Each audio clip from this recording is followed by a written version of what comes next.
बिस्मिल्लाहिर्रहमानिर्रहीम। अस्सलाम वालेकुम डियर स्टूडेंट्स।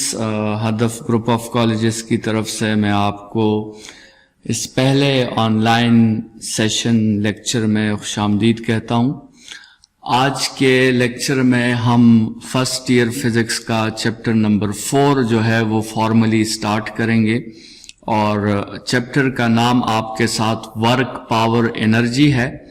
और इस चैप्टर में स्टूडेंट्स हम सबसे पहले वर्क को डिफाइन करेंगे, वर्क के सारे पैरामीटर्स हम पढ़ेंगे, किस किस चीज़ पर वर्क डिपेंड करता है, कैसे कैसे वर्क डिपेंड करता है। Work done by constant force की बात करेंगे, work done by variable force की बात करेंगे। तो ये जो पहला टॉपिक है जिसमें हम work done by constant force और work done by variable force, ये आपके साथ एक लॉन्ग क्वेश्चन इससे बन सकता है। फिर आपके साथ दूसरा टॉपिक जो हमारा डोमेन होगा उसमें हम फील्ड्स पे बात करेंगे। हमारे साथ फिजिक्स में मुख्तलिफ किस्म के फील्ड्स होते हैं, electric fields, magnetic fields, gravitational fields. तो उन फील्ड्स पे थोड़ी सी जनरल डिस्कशन करेंगे, थोड़ी सी। फिर हम जो है इस चैप्टर में ज्यादातर डिस्कशन हमारी ग्रेविटेशनल फील्ड पे होगी। वो ग्रेविटेशनल फील्ड जिसके बारे में हमें Newton law of universal gravitation बताता है। और Newton law of universal gravitation हमें यह बताता है कि जिस भी बॉडी का मास होगा उस बॉडी की अपनी ग्रेविटी होगी, उस बॉडी का अपना ग्रेविटेशनल फील्ड होगा। ठीक है। और ये सिर्फ अर्थ का ग्रेविटेशनल फील्ड नहीं होता, हर बॉडी जिसका मास होता है वो अपने इर्द गिर्द एक फील्ड बनाता है जिसको हम ग्रेविटेशनल फील्ड कहते हैं। ठीक है। तो ग्रेविटेशनल फील्ड पे फिर बात होगी और फिर हम प्रूफ करेंगे कि ये ग्रेविटेशनल फील्ड जो है ये असल में एक कंजर्वेटिव फील्ड है। तो कंजर्वेटिव फील्ड को सबसे पहले हम डिफाइन करेंगे और फिर हम ये प्रूफ करेंगे कि ग्रेविटेशनल फील्ड असल में एक कंजर्वेटिव फील्ड है। ये आपका ये दूसरा लॉन्ग क्वेश्चन जो है ये बन जाता है कि show that gravitational field is a conservative field. इसके बाद स्टूडेंट्स फिर हम एनर्जी की बात करेंगे। एनर्जी क्या होती है, कहां से ये आती है, इसकी मेन टाइप्स कौन कौन सी है। तो वैसे तो एनर्जी की मेन टाइप्स जो हैं वो हमारे साथ काइनेटिक एनर्जी है और पोटेंशियल एनर्जी है, लेकिन एनर्जी की और भी बहुत सी टाइप्स हैं। जैसे आपके साथ हीट एनर्जी हो गई, साउंड एनर्जी हो गई, आपके साथ लाइट एनर्जी हो गई, थर्मल एनर्जी है, केमिकल एनर्जी है, इलेक्ट्रोस्टैटिक एनर्जी है, मैग्नेटिक एनर्जी है, इलास्टिक एनर्जी है, विंड एनर्जी है, स्ट्रेन एनर्जी है। एनर्जी की बहुत सी टाइप्स हैं, लेकिन ऑन द मेन डोमेन अगर आप चेक करेंगे तो एनर्जी या तो काइनेटिक होगी आपके साथ, या आपके साथ एनर्जी जो होगी वो पोटेंशियल एनर्जी होगी। तो उन दो मेन टाइप्स को हम पढ़ेंगे, काइनेटिक और पोटेंशियल एनर्जी को। फिर स्टूडेंट्स हमारा एक टॉपिक है एब्सोल्यूट ग्रेविटेशनल पोटेंशियल एनर्जी। तो एब्सोल्यूट ग्रेविटेशनल पोटेंशियल एनर्जी पे बात करेंगे और यही आपका तीसरा लॉन्ग क्वेश्चन इस चैप्टर से जो बन सकता है वो है एब्सोल्यूट ग्रेविटेशनल पोटेंशियल एनर्जी पे। ठीक है। फिर स्टूडेंट्स एक टॉपिक है जिसे हम वर्क एनर्जी प्रिंसिपल कहते हैं, या जिसे हम वर्क एनर्जी थ्योरम भी कह सकते हैं। वर्क एनर्जी थ्योरम या वर्क एनर्जी प्रिंसिपल ये कहता है कि आप जो है वर्क को एनर्जी में कन्वर्ट कर सकते हो और एनर्जी को आप वर्क में कन्वर्ट कर सकते हो। इन दोनों के यूनिट्स सेम हैं, इन दोनों का नेचर सेम है, इन दोनों के डायमेंशन सेम है, ये एक दूसरे में इंटर कन्वर्टेबल हैं। तो वो बात हम फिर करेंगे वर्क एनर्जी प्रिंसिपल में। ठीक है। और उस वर्क एनर्जी प्रिंसिपल के हम 5 डोमेन्स जो हैं, 5 मेन पोस्टुलेट्स हैं वर्क एनर्जी प्रिंसिपल के, वो डोमेन्स हम डिस्कस करेंगे। मतलब वर्क काइनेटिक में भी कन्वर्ट हो सकता है, वर्क पोटेंशियल में भी कन्वर्ट हो सकता है। ऐसे केसेस भी आ सकते हैं जिसमें वर्क का कुछ हिस्सा काइनेटिक में कन्वर्ट हो जाए and on the same time work का कुछ हिस्सा पोटेंशियल में कन्वर्ट हो जाए। तो वो सारे केसेस डिटेल में हम वर्क एनर्जी प्रिंसिपल में पढ़ेंगे। स्टूडेंट्स, सेकेंड लास्ट टॉपिक पर हमारा कंजर्वेशन ऑफ एनर्जी होगा, law of conservation of energy, कि एक आइसोलेटेड सिस्टम के लिए ना तो एनर्जी को क्रिएट किया जा सकता है, ना ही एनर्जी को डिस्ट्रॉय किया जा सकता है, और आपके साथ टोटल एनर्जी जो होती है आइसोलेटेड सिस्टम की, वो हमेशा आपके साथ कांस्टेंट होती है और वो हमेशा आपके साथ कंजर्व्ड रहती है। तो एक एग्जाम्पल के थ्रू हम इस law of conservation of energy को प्रूफ भी करेंगे फिर कि हाँ, टोटल एनर्जी हमेशा कंजर्व्ड होती है। इंडिविजुअल एनर्जीज कम या ज्यादा हो सकती हैं। हो सकता है एक बॉडी पे एक टाइम पे उसके साथ पोटेंशियल ज्यादा हो, काइनेटिक कम हो सकता है दूसरे पॉइंट पे काइनेटिक ज्यादा हो जाए, पोटेंशियल कम हो जाए। लेकिन अगर आपके साथ इस पूरे यूनिवर्स में एक खास फॉर्म ऑफ एनर्जी इंक्रीज होती है तो उसी टाइम पर कुछ खास फॉर्म ऑफ एनर्जीज डिक्रीज भी होती है, तो ओवरऑल समेशन पे कोई फर्क नहीं पड़ता। ओवरऑल समेशन हमेशा सेम होता है किसी भी आइसोलेटेड सिस्टम के लिए। तो उसको प्रूफ करेंगे law of conservation of energy में, और लास्ट में फिर हमारे साथ जो टॉपिक है वो आपके साथ पावर है। स्टूडेंट्स, यहां पे मैं आपको एक और बात भी समझा दूं कि जो हमारा स्मार्ट सिलेबस आया हुआ है उसमें जो टॉपिक्स इंक्लूड है वो तो हमने पढ़ने ही पढ़ने हैं, लेकिन उसमें जो टॉपिक्स इंक्लूड है उसको समझने के लिए हमें पूरा चैप्टर गो थ्रू करना होगा। हमारे साथ दूसरा रास्ता नहीं है। आपके साथ प्लस पॉइंट सिर्फ ये आ गया है, स्मार्ट सिलेबस जो आया है उससे प्लस पॉइंट आपको ये मिला कि आपके क्वेश्चंस सिर्फ उसी टॉपिक से आएंगे जो आपके स्मार्ट सिलेबस में इंक्लूड है। अदरवाइज जो टॉपिक्स इंक्लूड नहीं है तो उन्हें भी हमें समझना होगा, क्योंकि उन्हें अब हम हेल्पिंग टॉपिक्स कहेंगे। उससे एग्जाम में क्वेश्चन नहीं आएगा, लेकिन जिन टॉपिक्स से एग्जाम में क्वेश्चंस आ रहे हैं उन टॉपिक्स को समझने के लिए आपको पूरा चैप्टर रिवाइज करना होगा, पूरे चैप्टर से आपको गो थ्रू करना होगा। तो ऐसा है कि ये स्मार्ट सिलेबस से जो टॉपिक्स इंक्लूड नहीं है अब वो हमारे लिए हेल्पिंग टॉपिक्स हैं, हमने उन्हें पढ़ना है, और हमारे लिए ये अच्छी बात है कि वो एग्जाम पॉइंट ऑफ व्यू से आपके बोर्ड पेपर में शामिल नहीं होंगे, लेकिन हमने उन्हें गो थ्रू करना है क्योंकि वो भी हमारे लिए हेल्पिंग टॉपिक्स होंगे।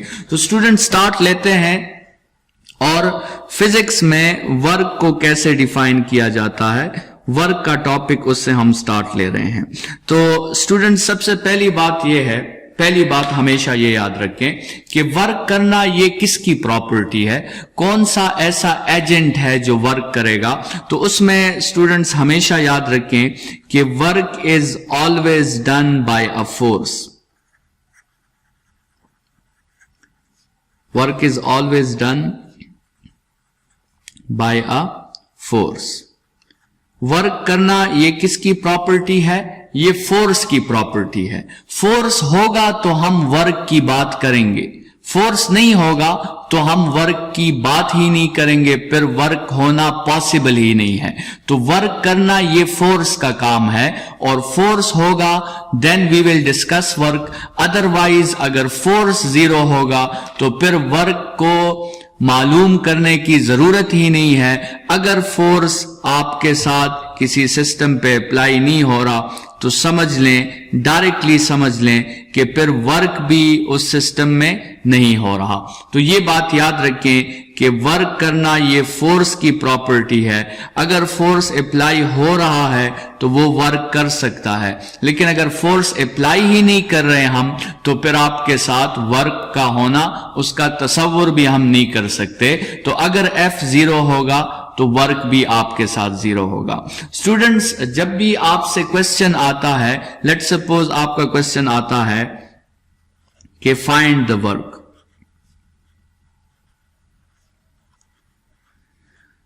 आपका क्वेश्चन है कि फाइंड द वर्क, आपको एक डायग्राम गिवन है, लेट्स सपोज आपके साथ एक बॉडी है और उस बॉडी पर कंसिडर करें कि 3 फोर्सेस अप्लाई हो रहे हैं। F1 एक फोर्स अप्लाई हो रहा है, दूसरा फोर्स F2 अप्लाई हो रहा है और तीसरा फोर्स आपके उस बॉडी पर F3 अप्लाई हो रहा है। ठीक है, और आपसे कहा गया है, क्वेश्चन में आपसे कहा गया है कि आप वर्क फाइंड करें। ठीक है, तो सबसे पहली कंफ्यूजन जो आपने क्लियर करनी है, सबसे पहली जो आपको कंफ्यूजन क्लियर करनी है, जो आपको पता होना चाहिए बिफोर सॉल्विंग फॉर वर्क, तो वो पहली कंफ्यूजन जो आपकी होगी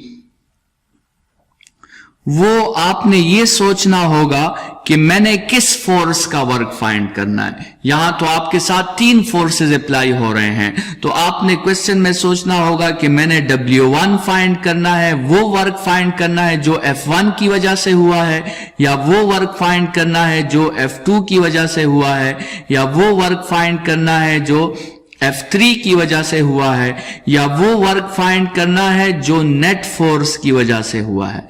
ये आपका पहला कंफ्यूजन होना चाहिए जिसको आपने सॉल्व करना है। ठीक है, सबसे पहला क्वेश्चन जो आपको समझ आना चाहिए वो ये होना चाहिए कि आपको किस फोर्स का वर्क जो है वो फाइंड आउट करना है। ठीक है, और क्वेश्चन में ये क्लियर इंडिकेशन होगी आपको कि या तो आप F1 का वर्क फाइंड करें, या F2 का वर्क फाइंड करें, या F3 का वर्क फाइंड करें, या इन तीनों फोर्सेस का जो नेट रिजल्ट है जिसे हम Fnet कहेंगे, या फिर आप उसका वर्क फाइंड करें। तो सबसे पहली क्वेश्चन जो आपके जहन में आनी चाहिए जब भी आपसे कहा जाए कि फाइंड द वर्क, तो सबसे पहला क्वेश्चन जो आपके जहन में आना चाहिए वो ये होना चाहिए कि मैंने किस फोर्स का वर्क फाइंड करना है। Because work is always done by a force. Work करना फोर्स की प्रॉपर्टी है, तो आपको फोर्स का पता होना चाहिए जिस फोर्स का आप वर्क फाइंड करना चाहते हैं। ये वर्क के डोमेन में पहली बात हो गई हमारी कि work is always done by a force. लेकिन स्टूडेंट्स, हर फोर्स वर्क नहीं कर सकता। कुछ खास फोर्सेस होते हैं जिनमें कुछ खास क्वालिटीज होती हैं, वो फोर्सेस वर्क कर सकते हैं। हर फोर्स आपके लिए वर्क नहीं कर सकता। तो उस क्वालिटीज को समझने के लिए अभी हमने वर्क को डिफाइन करना है कि वर्क को हम फिजिक्स में कैसे डिफाइन कर सकते हैं। तो अभी वर्क की फॉर्मल डिफिनीशन की तरफ आते हैं, और वर्क की फॉर्मल डिफिनीशन यह है कि work is done by a force. Work is done by a force if the force displaces the body,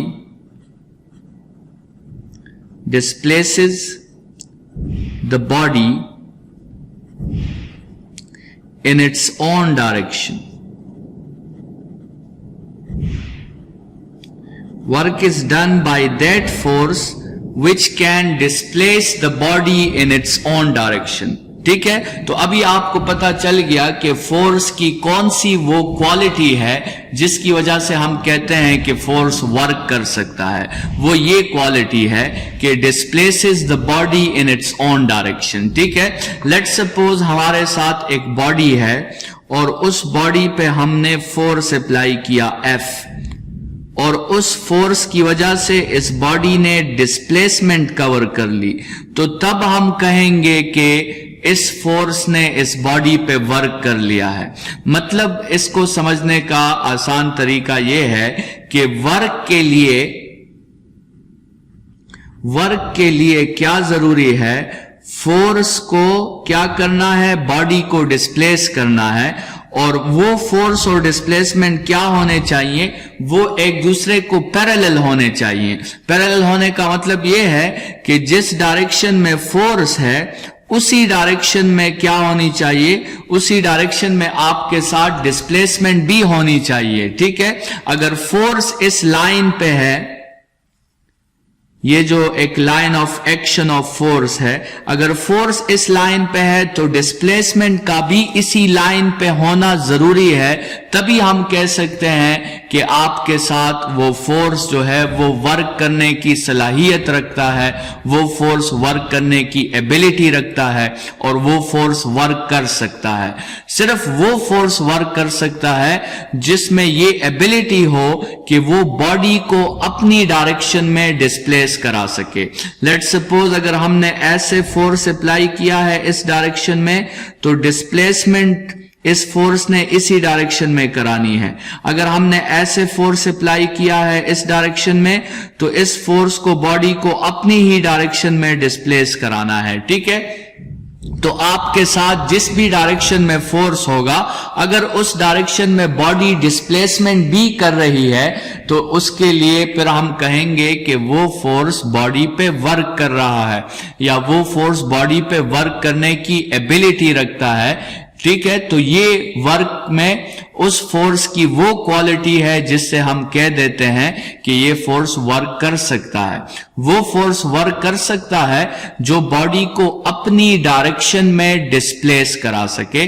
this is the short definition of work, कि वो फोर्स वर्क कर सकता है जिसमें बॉडी और बॉडी की डिस्प्लेसमेंट और फोर्स की डायरेक्शन क्या हो, वो एक दूसरे को पैरेलल हो। तो ये तो हमारे साथ स्टूडेंट्स वर्क की डिफिनीशन हो गई, लेकिन अभी हम वर्क की एक और डिफिनीशन भी करना चाहते हैं और उस डिफिनीशन से हम वर्क का मैथमेटिकल फॉर्म भी फिर निकालेंगे।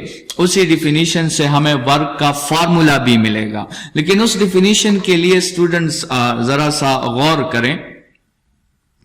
हमने ऑलरेडी बात कर ली कि वर्क होने के लिए फोर्स और डिस्प्लेसमेंट का पैरेलल होना जरूरी है।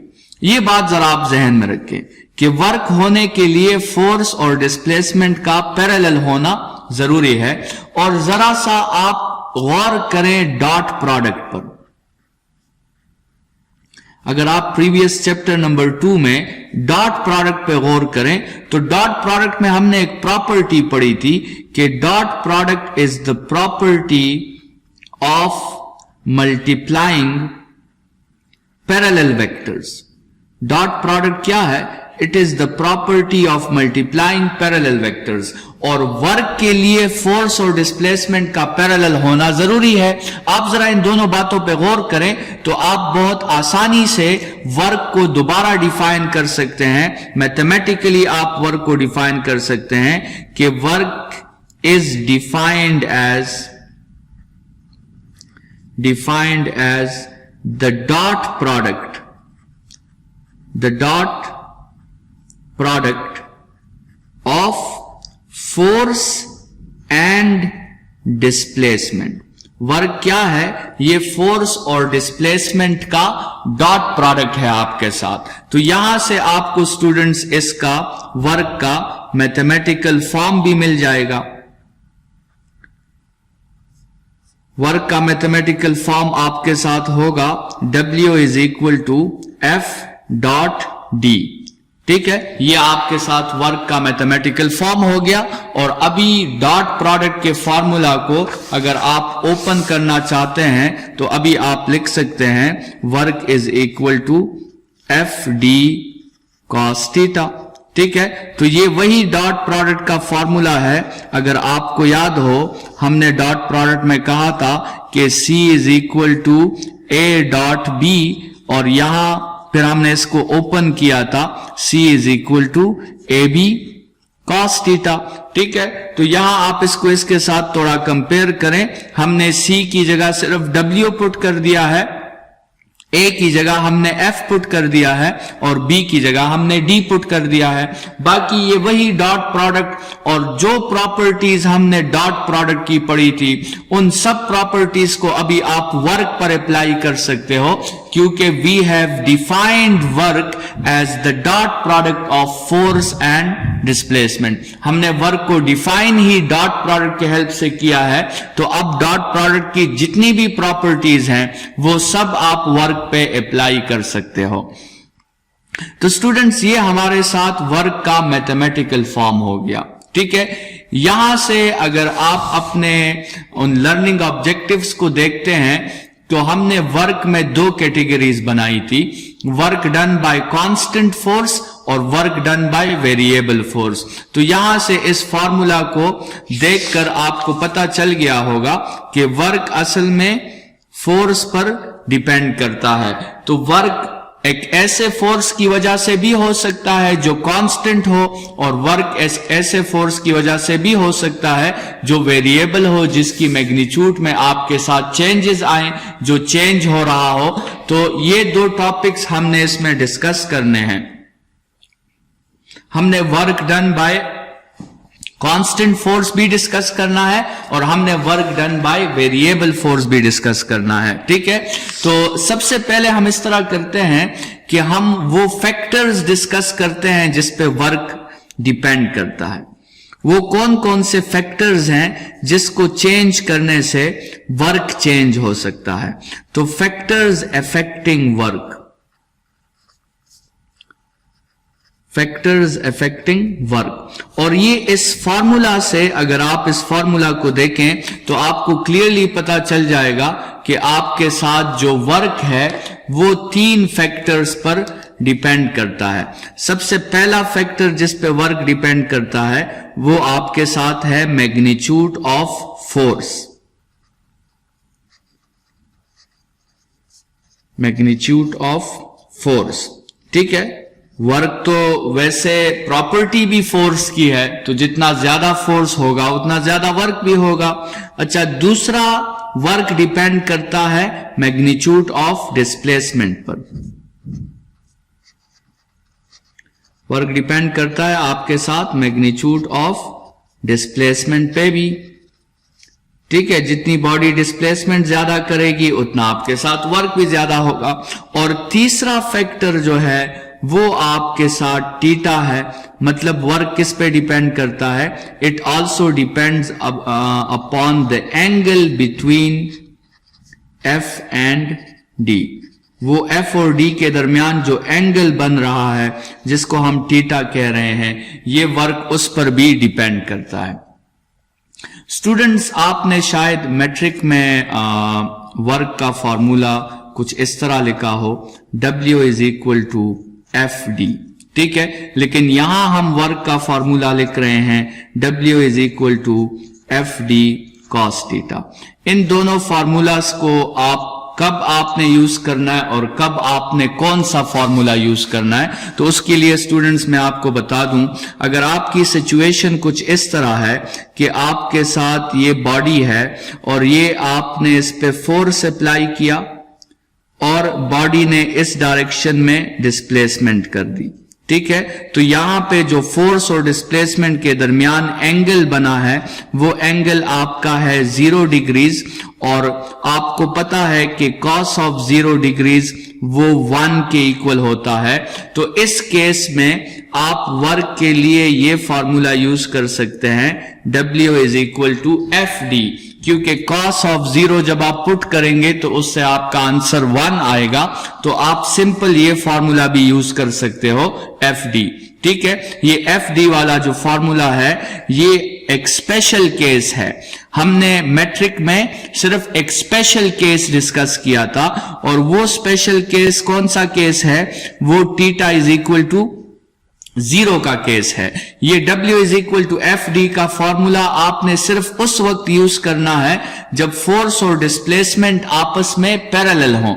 ठीक है, तो आपने ये फॉर्मूला यूज करना है। लेकिन ऑन द अदर हैंड, अगर आपके साथ ये एक बॉडी है और आप इस पे फोर्स लेट सपोज इस डायरेक्शन में अप्लाई कर रहे हो, इस डायरेक्शन में आपने इस पे फोर्स अप्लाई किया, लेकिन बॉडी डिस्प्लेसमेंट हॉरिजेंटली कर रही है, बॉडी इस डायरेक्शन में डिस्प्लेसमेंट कर रही है, और इन दोनों के दरमियान जो एंगल है वो अब 0 नहीं है, वो अब थीटा है।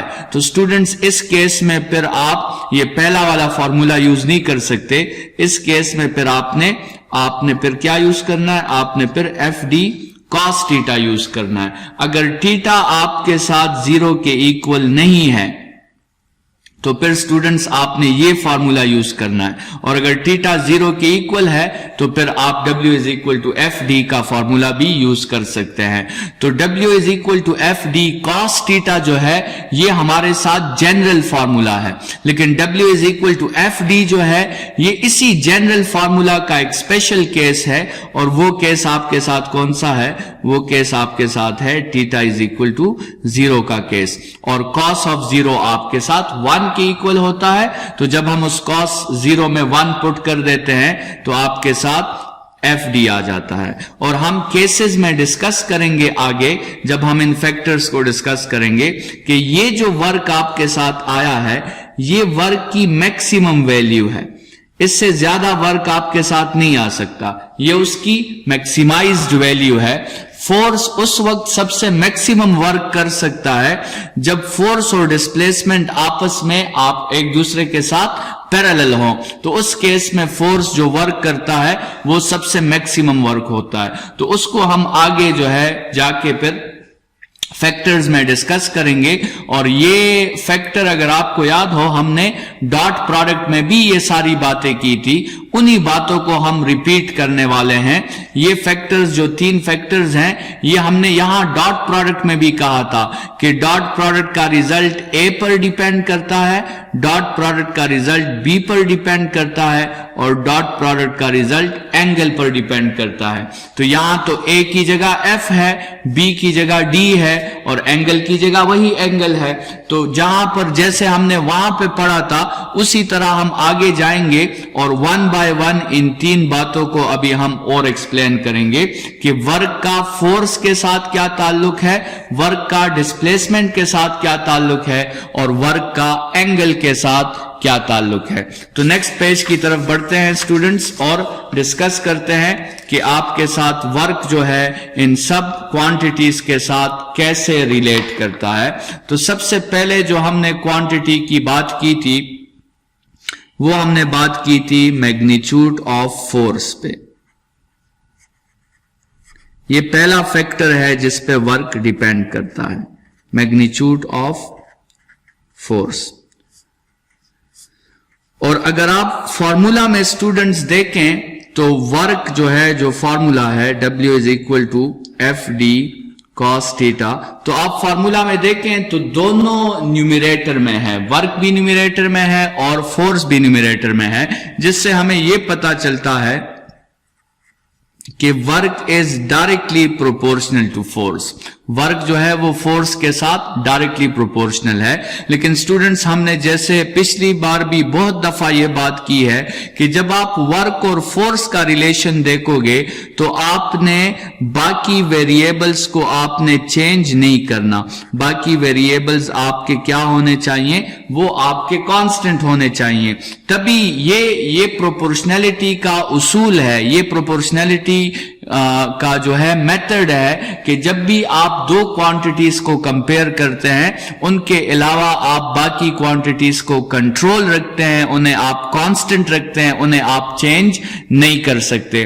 तो स्टूडेंट्स ये पहली प्रोपोर्शनैलिटी जो वर्क की है वो फोर्स के साथ है and work is directly proportional to force. ठीक है, डायरेक्टली प्रोपोर्शनल का मतलब क्या है?